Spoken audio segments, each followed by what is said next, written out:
The question is, what fills space in your marriage, or what can really fill a space within your marriage?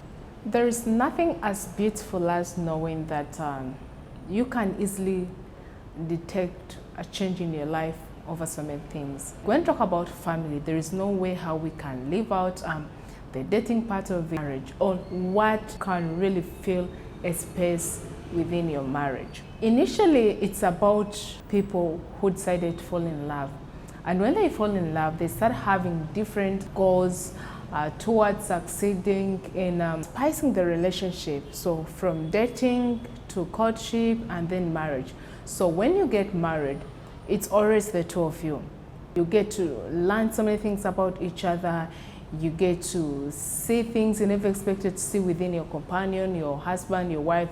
You get to see all those things. What should be the greatest space filler in your relationship or in marriage? When you spend some good time in marriage, you get to learn a number of things. One is you learn to be with each other. You don't change your husband, you don't change your wife. You have no power to do that, but you learn to stay with them. It's never easy. Sometimes it becomes so hard. That's why some people end up leaving their marriages. Challenges, financial challenges will come in, spiritual challenges, sometimes violence will come in, sometimes there will always be that third party. It will either be your mother or your mother-in-law, your sisters or your sisters-in-law, or relatives, extended relatives, all even friends, girlfriends, boyfriends, people you once knew, people you once dated. So then this is very common with the husbands. So husbands feel like they are problem solvers, that sometimes they forget that the people they are actually bringing closer into their marriages, these people have different intentions. And same applies to a few wives who still have such connections with their exes or with the people they used to hang out with, their boyfriends and all that. So the moment you decide to bring in a third party in your marriage, you are basically trying to prove a point that what you are in is really, really not important. Marriage is between man and woman. It's not between man and the wife and relatives of the wife and all that. No, no, no. Some people do it in a way that it puts their marriage on a scale. It always takes two to tango, not three to tango, not four to tango. That's something that I think we should also normalize. Going back to what I was saying earlier, that there are certain things you can do. You have to spice up your marriage. There is always something that can fill up your marriage. If we are on a scale, your partner should always be number 10 out of 10. From the beginning, it's always you and him, you and her. The moment I made a choice to be with this person, she should be the person to fill the space in this home. When my husband, my wife is not around, you can easily tell that something is missing up. You can easily resolve issues. You love each other. You always renew your romance. You always compliment each other. You always sit down to plan.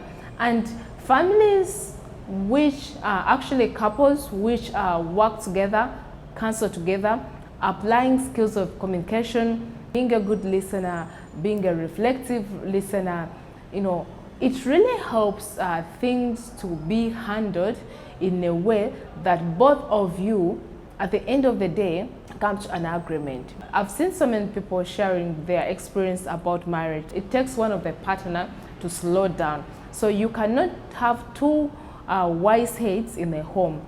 So it's very, very important. I think that's where the skills of communication comes in.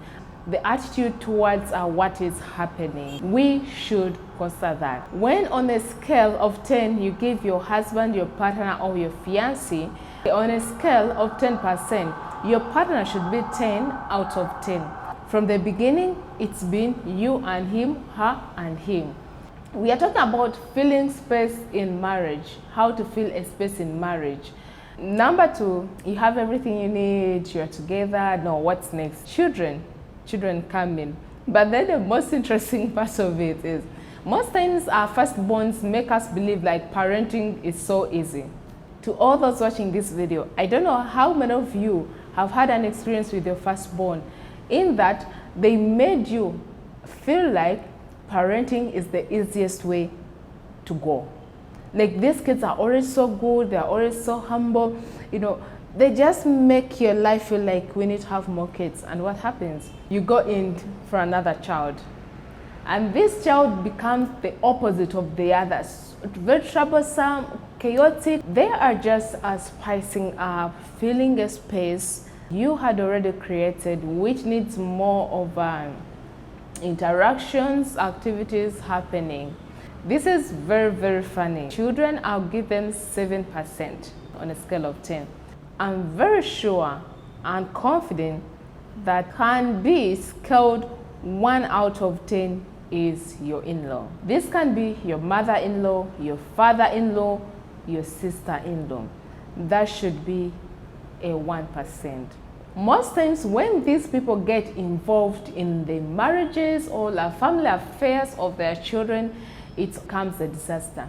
We have these mummies' sons. Your mom tells you do this, you do that. You do this, you do that. You do this. So we have those. And we also have wives who are mommy's daughters, that they can never do anything without first consulting with their parents. We are not saying that we should cut off the communication between you and your parents. We should give them a particular percentage when it comes to your marriage. Filling up the space in your marriage, it's your choice. It's not anyone's choice, it's your choice.